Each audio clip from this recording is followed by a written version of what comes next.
Hey guys, how you doing? Let's check our sound here. So we got sound.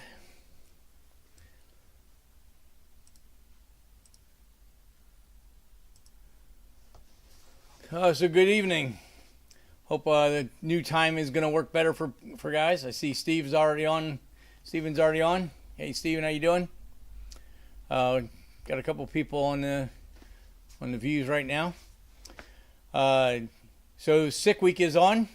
I don't know if anybody's been keeping up with that. Looks like they've had a lot of stuff going on. I saw Jeff Lutz went 6-12, I think, yesterday on his first run. I don't know what he did on the second. It was pretty late in the evening, and I don't know what they've done today. I've been kind of thrashing around today trying to get stuff going on here in the shop. So we had a heck of a week. So you guys remember we were talking about Bill's 33, and we went and tried. We went and practiced last Sunday before last. Starter came apart, and so after about 3 different starters, we finally got one that he actually finally got one that would work. I tried a couple Power Masters that wouldn't fit in the chassis. He ended up finding one that did, and car wouldn't start.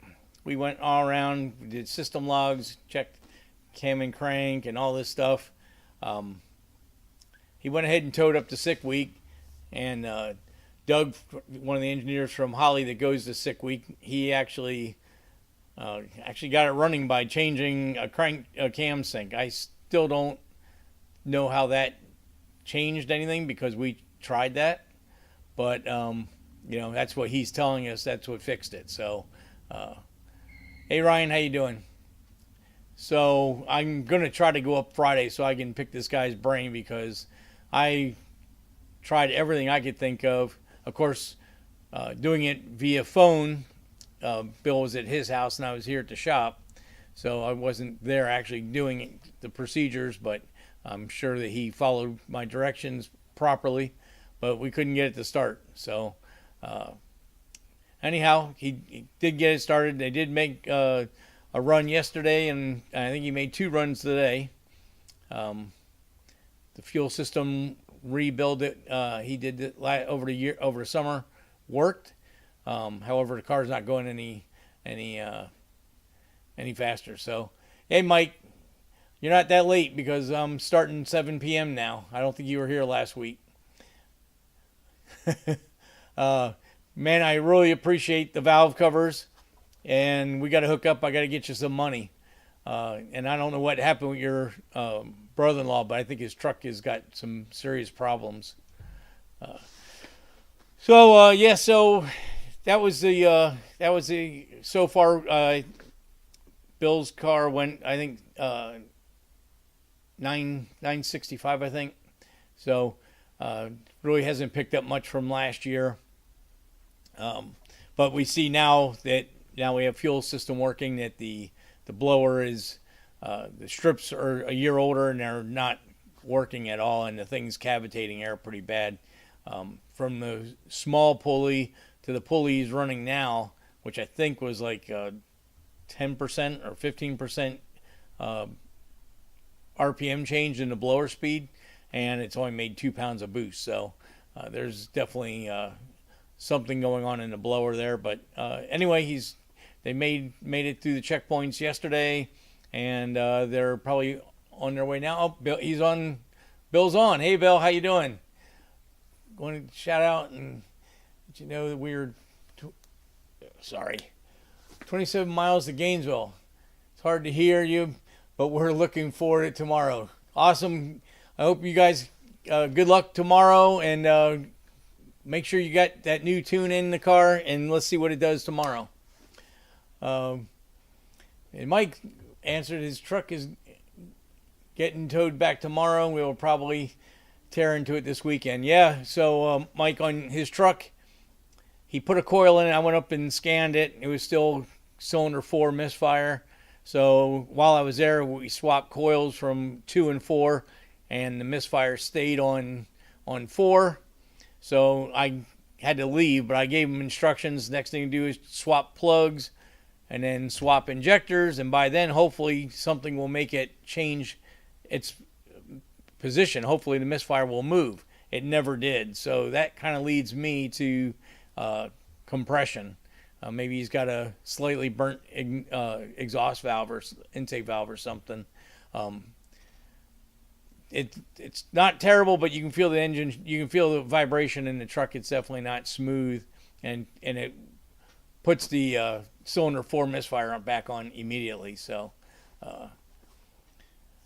sure, it's lifters. Oh, okay. I see. That's like I explained to him. I haven't been working on these late model vehicles as much anymore, so I'm not always up on all the common miscues on these things. So yeah. So if it's lifters, I don't know. I guess that's better than taking the head, doing valve job. But good luck with that thing. So yeah. So that was that's the update on Bill and Don. They're as he's put in the chat there. They're on their almost to Gainesville, and so they'll be ready for tomorrow. And they've been sending data logs back and forth, and cylinder. Mike says cylinder 4 is a cancellation lifter, so I guess cancellation lifter. Yeah, so if they have, I wasn't even aware that has a variable cylinder. So yeah, if that's the issue, that if that's the cylinder, it's a variable engine, variable engine size 4, 6, 8. Then I agree that would definitely be an issue. We've seen that over and over with the LS engines when they have the 4, 6, 8 deal. Those lifters are junk.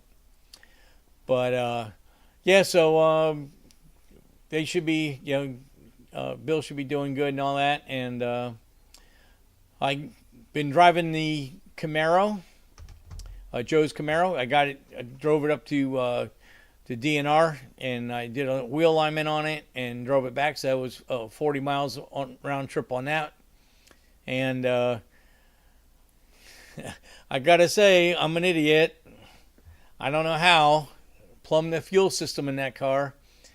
So on most of these EFI jobs I do, especially when they're under 600 horsepower, Holley makes a 175 gallon per hour filter with return regulator built in.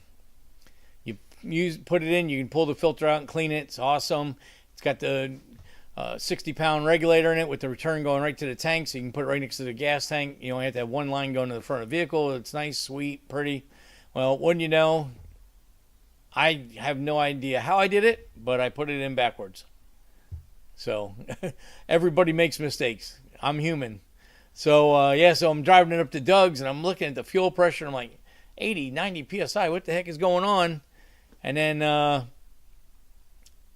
when I was on my way back, I could see it was steadily dropping fuel pressure. By the time I got back to the shop, it was already down to like 15 PSI, which if anybody runs a Holley system and you ever get in a bind like that, you start losing fuel pressure. What I did was I went into the closed loop file and I let it add 150%. So it was able to open the injectors up. So even at 15 PSI, it was still able to run. So that's a little tidbit.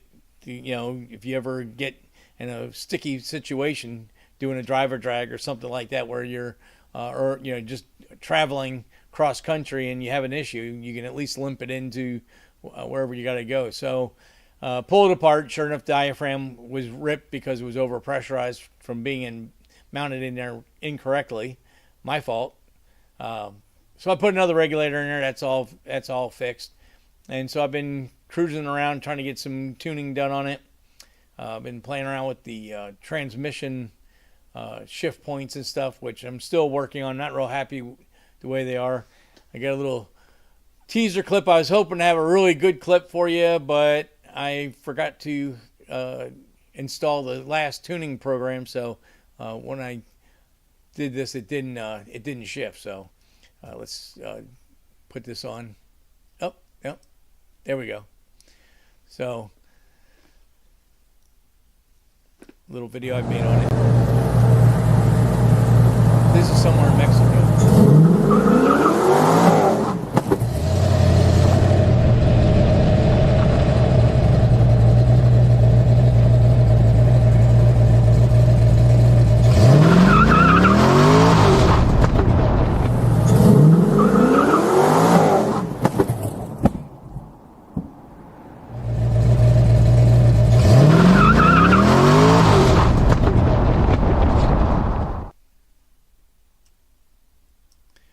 Yeah, so Mike asked if it's a Dominator or Terminator system. It's a Terminator X Max, so it's got a 4L70 trans, and it's controlling everything. And I haven't really given it the boot yet until I did this little video, and the shift points aren't right, so it hit the rev limiter instead of shifting. So got some work to do that. I was hoping to have a nice, good smoky burnout for everybody, but it didn't work out so good. But you can hear it. It revs really good. That car is going to be super fast for just being a cruiser, car show cruiser. So, yeah, I'm happy with the way it's driving. Everything's working great. Just got to get the transmission to shift under load, and we're good. I mean, cruising, highway and stuff like that, upshift, downshift, lock up, everything's working sweet. I just have this one little hiccup at Watt. It's not shifting properly. So we'll make some changes to that thing. I'll get it done. Just got really busy and wasn't able to get it done in time to get a good video for you guys. It was starting to get dark. And Mike says, sounds good. Appreciate that.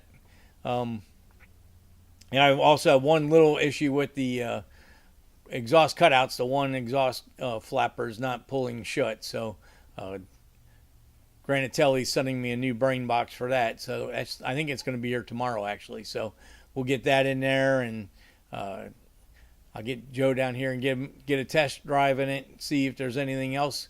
I've got about 70 miles on the car now, so time to start working on if there's any gremlins or anything that he isn't happy with.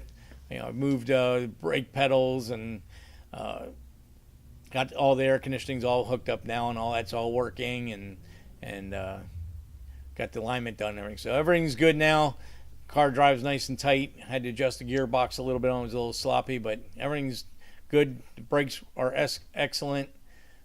So, have him come down and critique the ride and everything. Make sure the shock adjustments and everything are good where I have them set, and just do a final touch up on the on the watt shifting, and make my wrap up video on the car, and we'll finally be ready to see that one go down the road.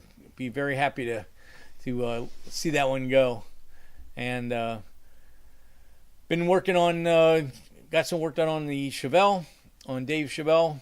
Had to pull the back area apart, change speakers and stuff in it, and mounting the battery box and bass speaker and amps and stuff, and kind of getting everything laid out. Last week I got the evaporator case mounted and the hose run, but now I've got the bulkhead going through the inner fender well, so now I'm just about ready to make all the AC hoses and heater hoses for it. I got all the grills on the grill, headlight doors, headlights adjusters, all that stuff's all done in the front. So making some progress on that thing. I'll get some video for next week. And I've got the gold Trans Am, the 80 Trans Am you guys have seen on the channel. It was a engine build and sniper deal I built a while back, and it's back. We're doing brakes and rear end gears, finally getting the 279 gears out of the back, and working on the shifter. The shifter doesn't work right. Trans guy couldn't get it to work right, so now I guess I'm gonna finish it, fix it up. So, but yeah, we'll get that thing done, Dakota digital gauges and stuff, and then we'll do a little sniper tuning, because it hasn't been looked at since it left over a year ago. Yeah, Ryan, you're right. They're great when they finally get to leave. Yeah. Joe's has been here a while. I really thought I was going to have that car done a long time ago. But it was a long list of things. I mean, besides just doing the engine and trans and exhaust, we get in the brakes and suspension and did a bunch of wiring and the hydro boost and all that stuff and pedals. And then we ended up even doing mirrors and window, glass and all kinds of stuff on that thing. Changed all the locks in the car and stuff. So it was a lot more to it than what we originally were doing. And of course, a lot of those things you can't do until you get to that point. So like a lot of the dash pieces were all new, and none of that could be fitted until I got to that point because I had everything else apart. So ended up taking a little longer than I wanted, but it's worth it. The car is driving out awesome. I think Joe's going to have a blast. He says he wants to make it a daily driver, and I don't see any reason why not. And like I said, compared to the big block that was in it, that thing screams. So yeah, so that's those are a couple of projects going on now. Working on with Joe's car. I'm doing a little video on doing the programming and data logging and making adjustments and stuff like that. So I got a little stuff there. Been working on try to get that stuff all wrapped up next week, or the remainder of this week. A couple other little irons in the fire. Got to do some work on Scott's Skylark. We got to get the training out of that and see what fixing the rear main seal leak on his engine and trans that he bought used. Not the way I like to do it, but now now we got more work to do, and unfortunately it's going to cost him a little bit more money, but at least we'll get that stuff all situated. And a buddy of mine, Eric, wants to bring his Mustang in. I got to put the injectors back in that, and it's an old Fox body with I think it's a 363 with a Pro Charger on that we did the motor and stuff 14 years ago, and the car's basically been sitting all this time.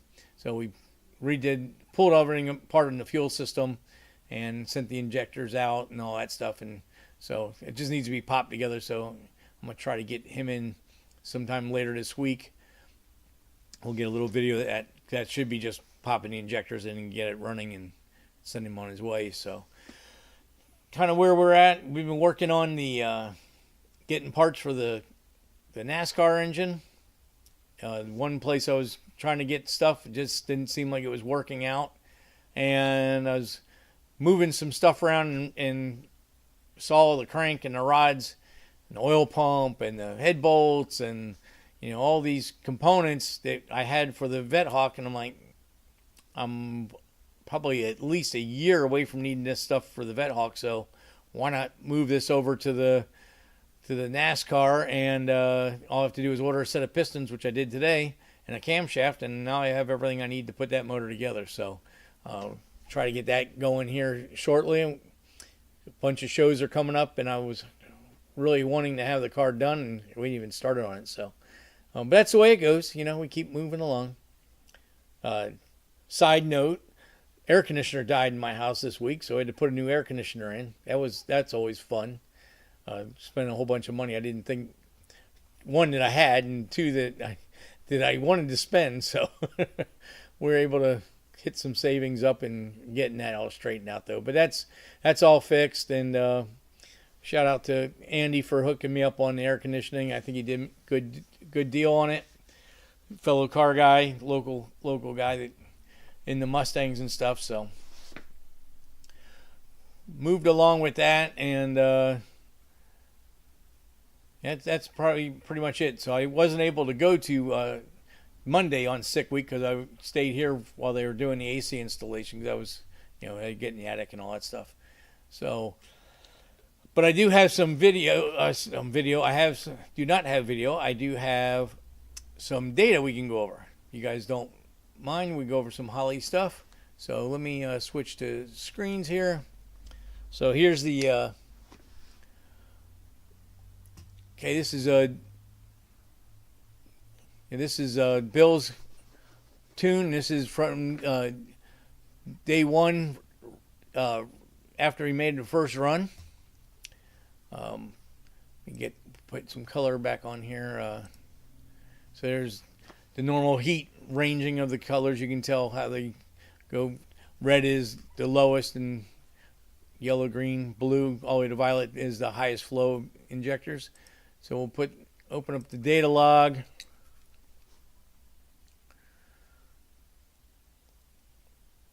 And day one run. So these are always good things. No, we won't make any changes. So always good things you can do when you go through data logs. You get all kinds of good information here. Computer's a little slow. So here was our first day at sick week for Bill, and I had to change the record setting because I had it set at 80%, and you can see here when the back tire started to move, here's TPS, he wasn't to the floor. So I see John Wally's on. Hey John, how you doing? Mike says, I did see Bill make the pass on the live stream today. Yeah, today was really good. His day one pass, I mean, after all the aggravation he went through with starters and towing the car up there, not running and all that, and then not making the passes we anticipated making on the test day, this is a very simple mistake to make, easy to make. But anyway, so you can see at this point he did get full throttle, and with the pulleys on that blower, at this point it's already making, it's at 3,600 RPMs, it's already making 11 pounds of boost. But if I get the let me take the AFR target off there. So this is our boost curve here, and this is dry shaft, and you can see the top of first gear, 6,900 RPM shift, it made 13.6, and then out here 7,100 on the 2.3 shift, and it's making 14.1, and then going through the traps, it made 14.4 at 7,000 RPM. So you can tell that there's a major problem here when the blower's turning, the engine is turning almost 4,000 RPM faster, and only picked up 3 pounds of boost. So the nylon stripping in that blower is probably completely shot. It's just not loosened up or worn in. It's just not there. So, but everything was good. Duty cycle on the injectors, where we used to be at 130% duty cycle with the new fuel system, it's only at 69% going through the trap. So we have a lot more horsepower that we can make. We have more fuel system, which is perfect. Boost, the timing wasn't very much, a lot of retarders at 20, and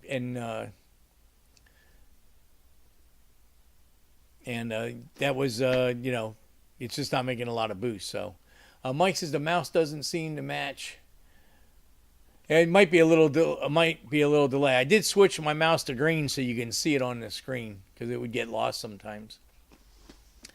But yeah, so that's the kind of data we can get out of the Holley system. And if I go to a data log from today, you can see he was on a two-step properly, and we can see more of, here's a second run, for day 2, second run. I don't have I didn't see the time on that one yet. Remove all.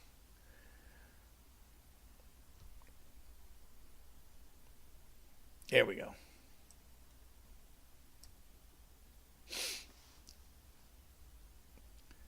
All right, so we didn't set I didn't set zero set point on this one, so let me do that real quick.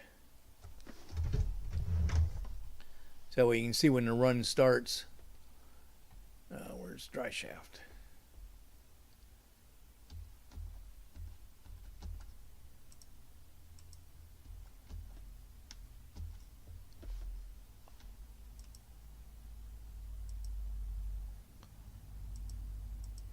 All right, so that should be 0 there.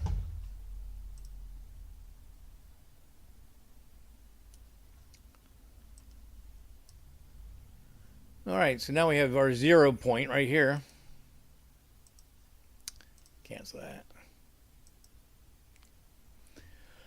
And you can see Bill did a great job on this run because he had it on the 2-step and wide open throttle the whole time. So there's trans brake is on there. You can see by this green light.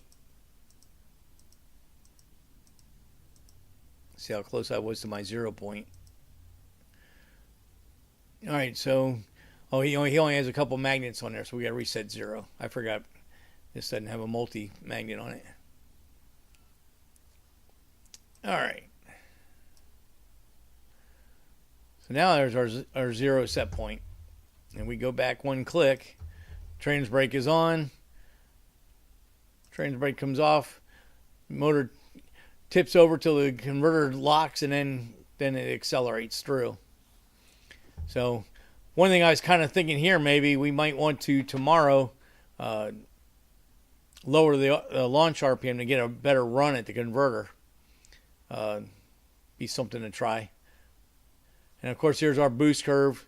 You know, here on the 2-step, it's already making 10 pounds of boost on the trans brake, and as it goes up, you can see it's 11.8 and goes, kind of holds, and then finally wicks up to 13.3 at the RPM. So there's some cavitation going on inside there. So that's something that he'll have to work on when after this event's over. He's obviously not going to do it during this event, and it's a situation that when you're running nylon stripping in the blower and you're driving, 1,000, 1,500 miles, the stripping is going to wear out. So, but might want to next year start with fresh stripping at the beginning of the event, and at least have some good compressing motions for the most part of the event. But that's kind of what we saw on the data. Let's go and look at the get rid of boost, dry shaft. I don't know why my computer keeps resetting. So now the blue is our target AFR. Now it's a white line, and you can see the motor was just a tick lean, about 4% all the way across the board.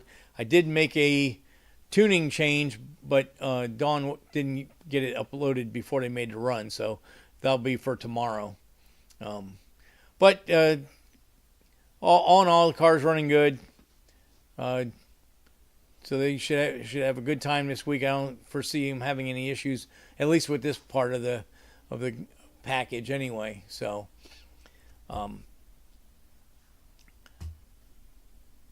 so with the obviously we can go in this activate, and you can see there's our lines, the green lines showing where it was running. This is, you can see it goes over this area multiple times. That's because that's where during the shifts, it would shift down, fall down, and rev back up, and fall down on the shift and rev back up. So good information, and everything looks pretty good on it. So we'll see how they make out from there. We got some stuff on here from Joe's car. So Joe's tune. Of course, we got our fuel, and see what I was going to get a data log set up for you guys, and I did not do it. So we're gonna do it together. This is the last data log I made on the car. I had a problem with the IAC. That's why you see in the RPM there's a bunch of stalls in here. It actually had the wrong piston size on it, and it actually went right through the, it actually unscrewed itself completely. So here's, let's see. Well, that was when it didn't shift. So you can see the TPS goes watt. I'm trying to think what that was. Third gear. Okay, that was not on our little video.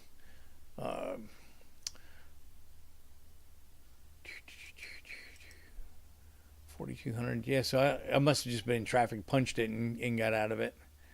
See if there's anything else that's interesting on this data log. No, just a lot of stalling. And I did not get a data log. All right, let me switch data logs. Let's get a data log that we have something to talk about.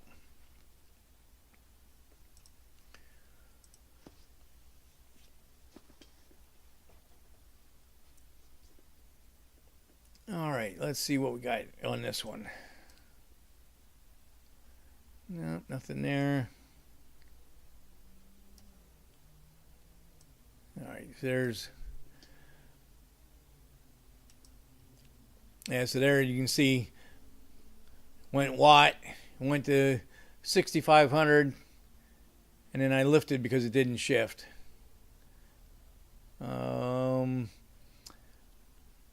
Target and AFR are right on top of each other, so that was real good. Tune is really close on that car.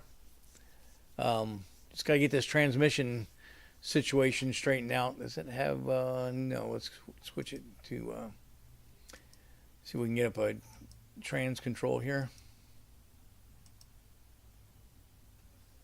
So there's trans. So it was in second gear. Downshifted to first. And it looks like it did try to make the second gear shift. It just didn't happen early enough.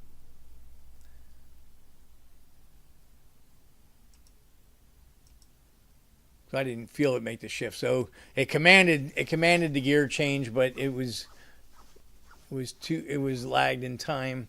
And let's see from here. I don't have time on that, so from there to when I lifted, yeah, oh, here it's on top. So commanded shifted 39.1, and yeah, so 1/10 of a second it hadn't shifted. So that's where I'm at with that. I need to correct that because it went into the rev limiter.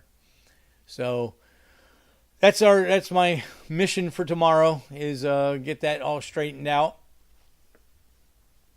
So again, you know, the data logs are very handy for when you're in the car, you don't know what's going on.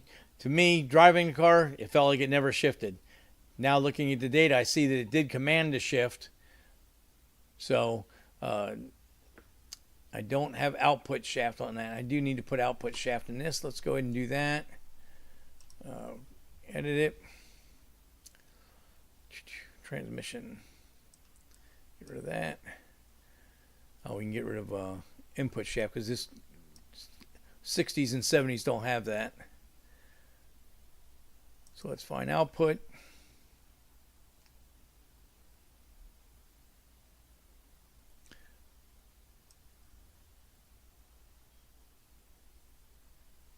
Oh, speed's already on there. Is there not output?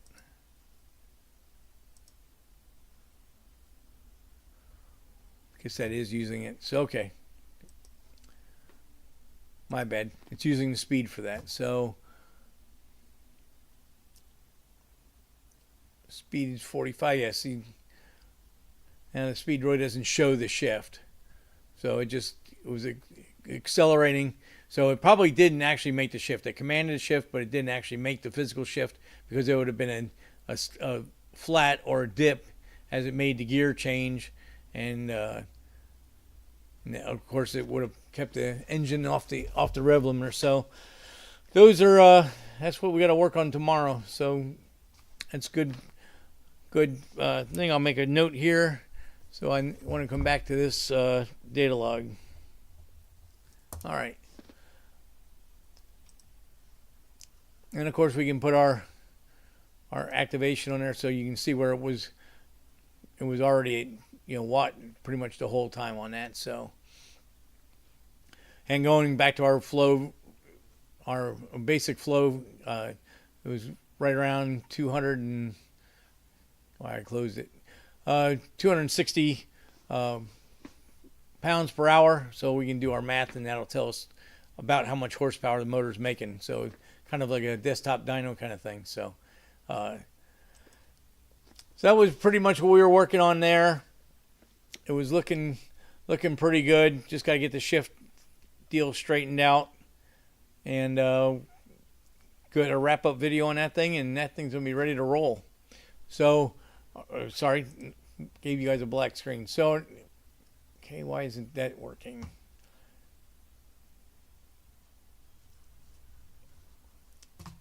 All right, bear with me here. Okay, there, let me see if I can get this straightened out. I'm going to get this other piece on here.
See what we want to do. I did look at a BTR, Brian Tooley Racing 400 plus NA cam, and it did make about 12 more horsepower, and about 7 more in average across the entire power range, and about 12 foot-pounds of torque.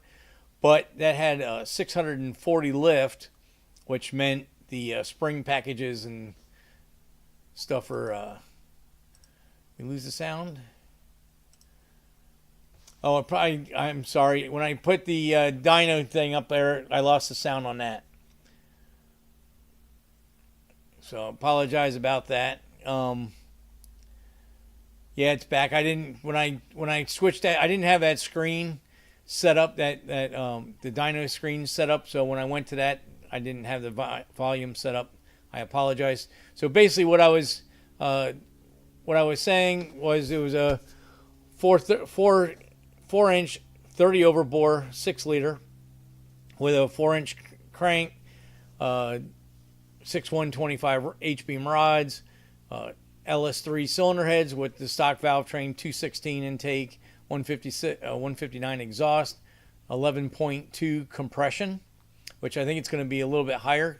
That was before I picked a piston.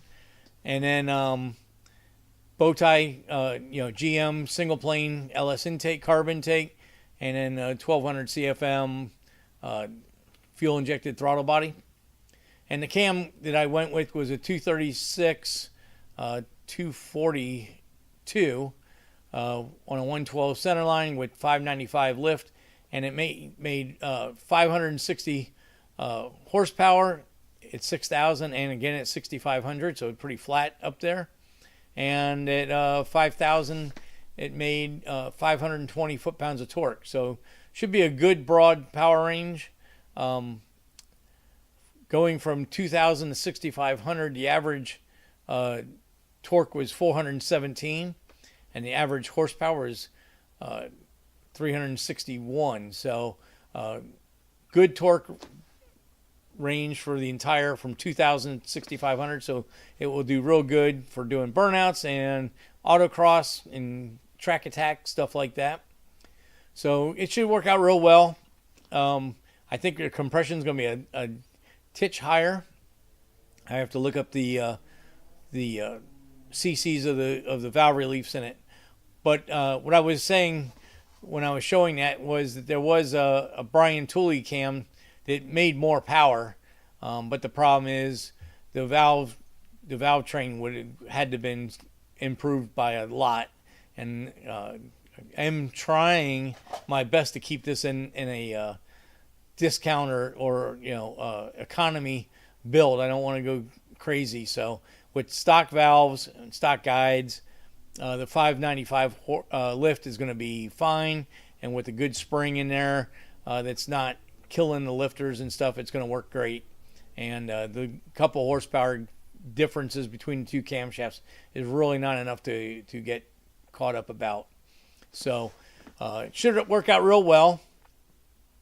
And so maybe this weekend I may try to put a little time and effort into that. So we'll see how that works out. But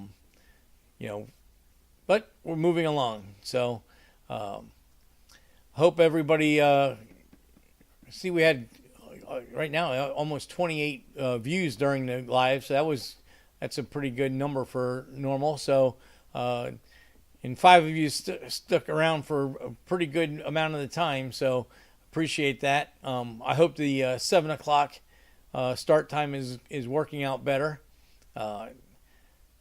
It did for me. I would have never made it at 6:45 today. So it is. We got busy trying to get a bunch of stuff done, trying to get some more video for you guys. So we'll work on that some more. Last minute on the getting all the different screens set up for the show. So I apologize about that. I try to be a little bit more professional than that, but we made it through. So hang on a second.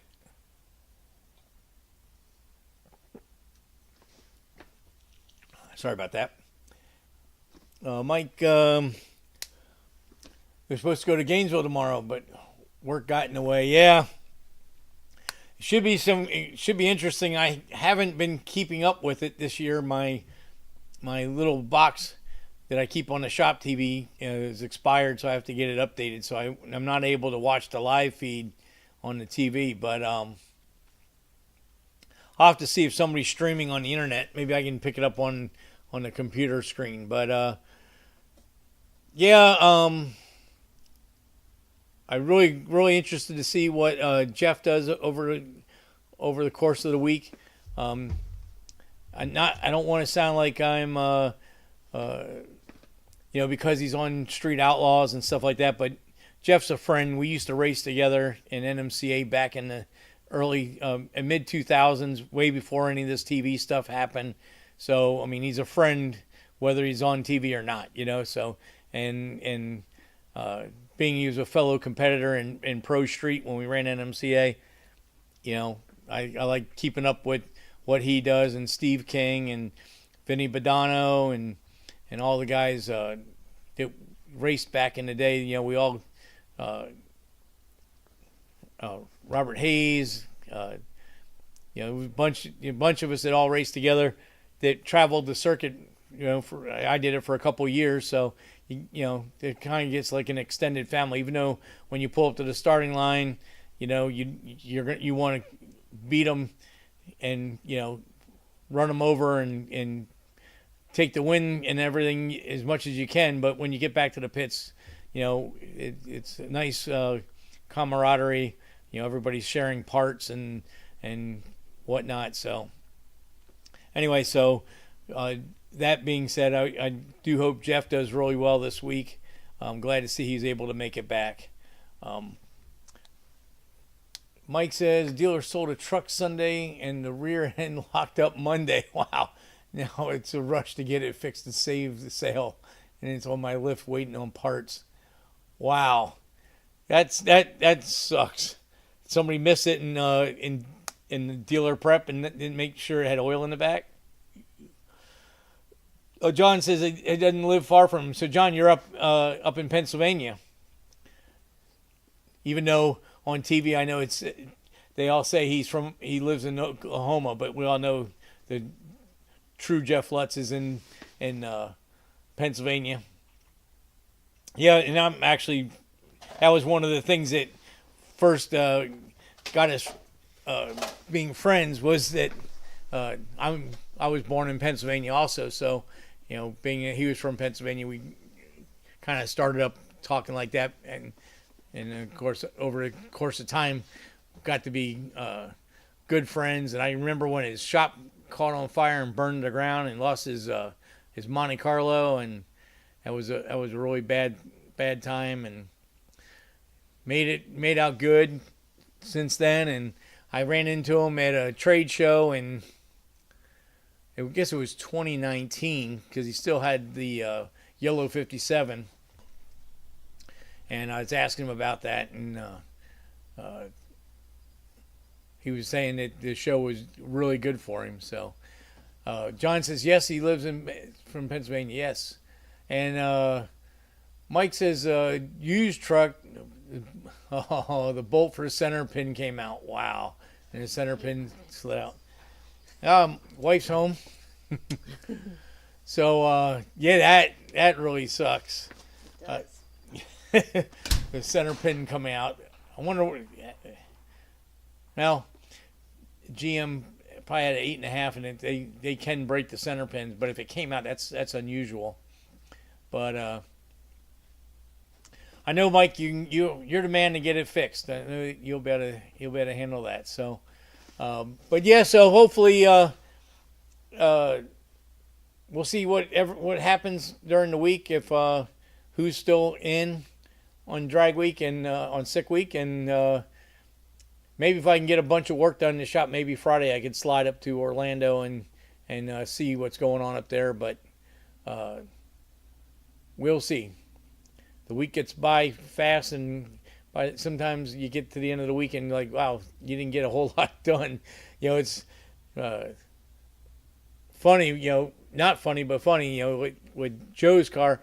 It's been 2 weeks since I got it started, but all the little fine details, getting all those little, all the I's dotted and the T's crossed, getting making sure all the wiring's all set up right, getting the tuning done, had to program the stereo, messing around with the mirrors and shit. It's it's amazing how much time you can burn up doing little things, and in the overall scheme of things, it doesn't, the car's still the same car. You don't really see anything done with it. Checking lights and making sure doors work and wipers work and all that stuff. Johnny says, I live 15 minutes from the original home track. Oh, awesome. Yeah, so, it's cool that Jeff stayed turbo all these years, and big block Chevy, everybody's gone to Hemis and everything, and he was able to stick with the combinations that he's been running all these years. So proud to see all the things he's done. I'm always rooting for him. Favorite person on Street Outlaws because I know him. The rest of the guys I really don't know, personally anyway. So yeah, but that's we'll just have to see how the week goes. Like I said, I didn't see what he ran today, and I don't know. I haven't seen what most of the competitors have run, so I don't know what.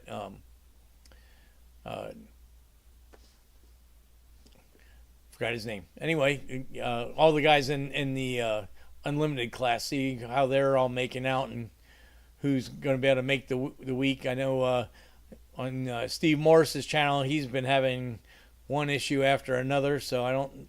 In fact, I think he's out with the wagon. I don't think he's running. I think he's helping his wife with the Malibu. So interesting to see all that. Yeah, we ain't getting any younger. That is for sure. That is for sure. I lost 2 days last week because I was when I was in the gym working out. You know, a lot of you guys might not know, but this in this screen, this wrist here was damaged in a stock car accident back in 2004. Required about a 3.5 hour surgery to put all the ligaments and all that stuff back together, and they told me I would never be able to turn a screwdriver again, which obviously I made that happen. But yeah, working out in the gym and trying, and trying to do push-ups and stuff, I just can't. My arm doesn't have the right stretch to do a standard type push up, and so I'm like, screw this, I'm just gonna keep stretching this thing till I can get it right, and that wasn't the right thing to do. So I ended up losing a couple days last week just trying to get my wrist to heal up enough that I could, I was mumbling through work, but really wasn't able to get this stuff done like I should have. Well, Mike says the pass I seen with Jeff was 6:12. Yeah, that was on Monday at Orlando. I saw that. I saw a copy of that pass on Facebook, but I haven't been on Facebook today, so I didn't get to see the updates. So I'll check that stuff out tonight, and we'll see how everybody is, and if I can. Surely, if I can get out of here for a couple hours on Friday, I might try to do that.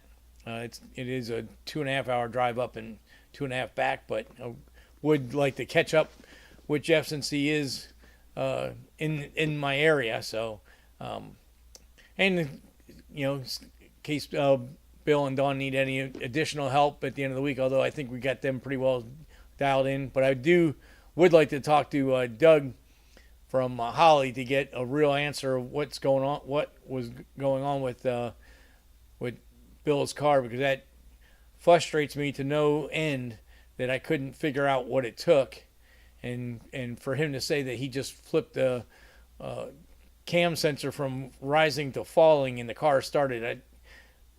It's possible, but we tried that during the week and it didn't make a difference. So I don't know how it made a difference then.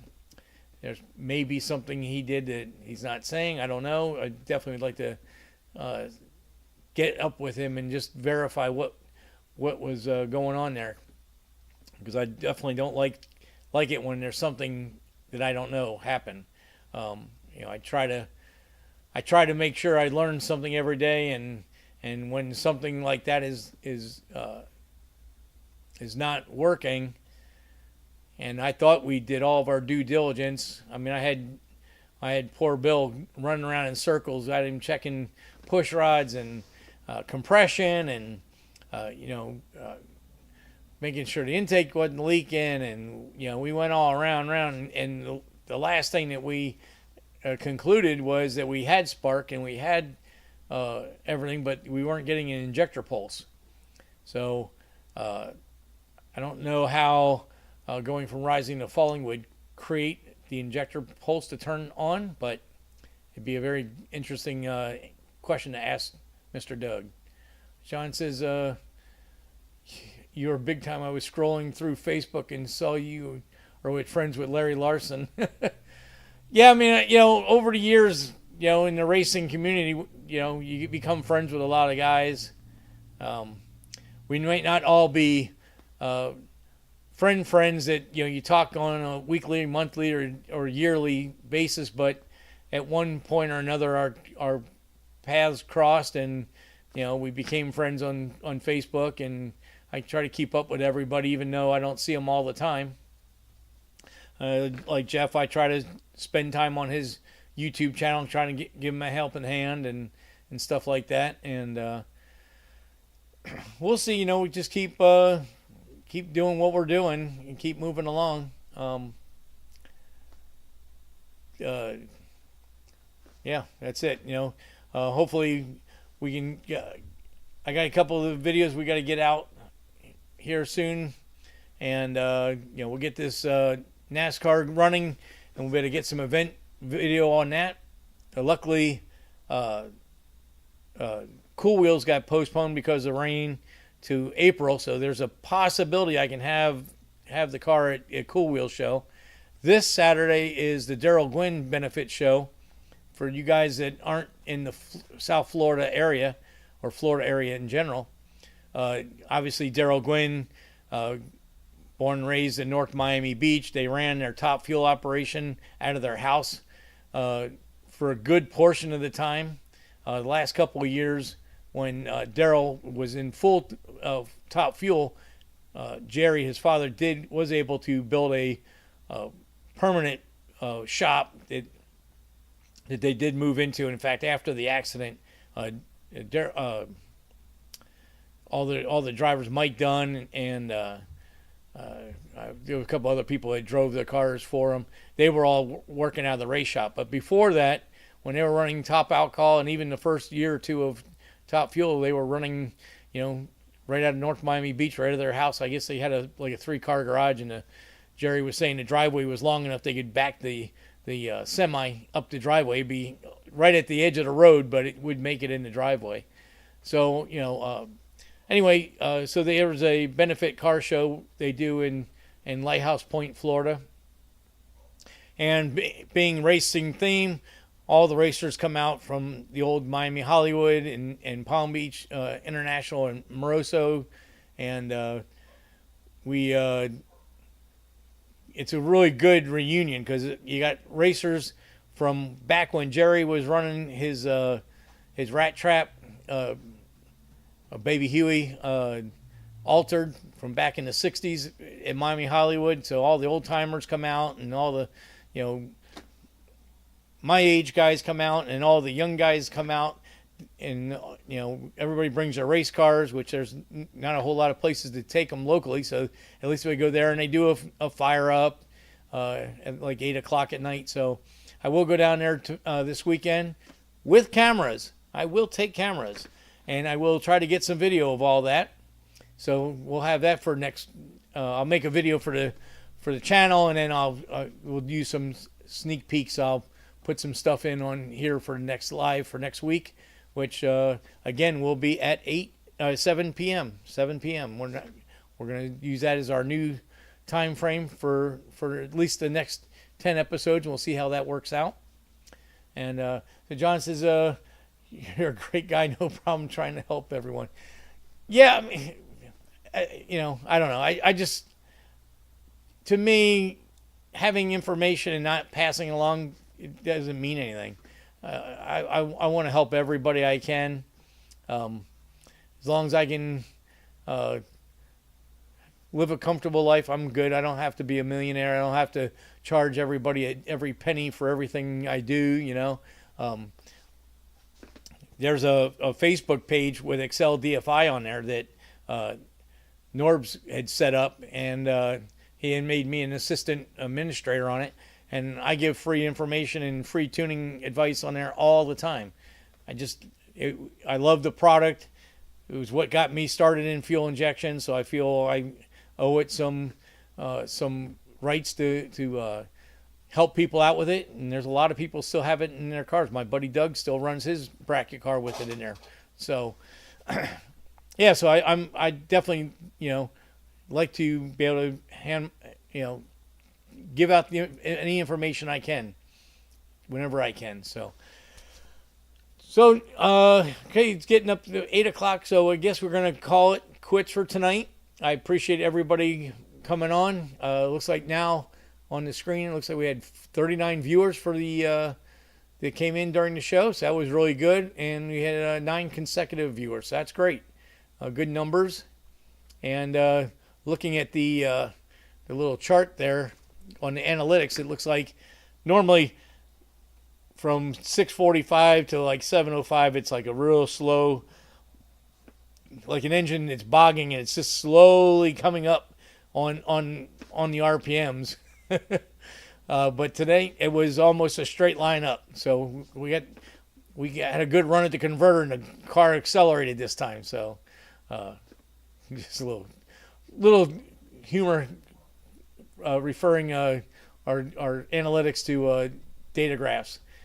So anyway, I hope everybody has a good week. I'll have some more video. I'll try to have a better format for the show next week. It'll be 7 o'clock. Mike, I got to get with you. I owe you some money for them valve covers. I really, really appreciate it so much that you were able to hook me up with that.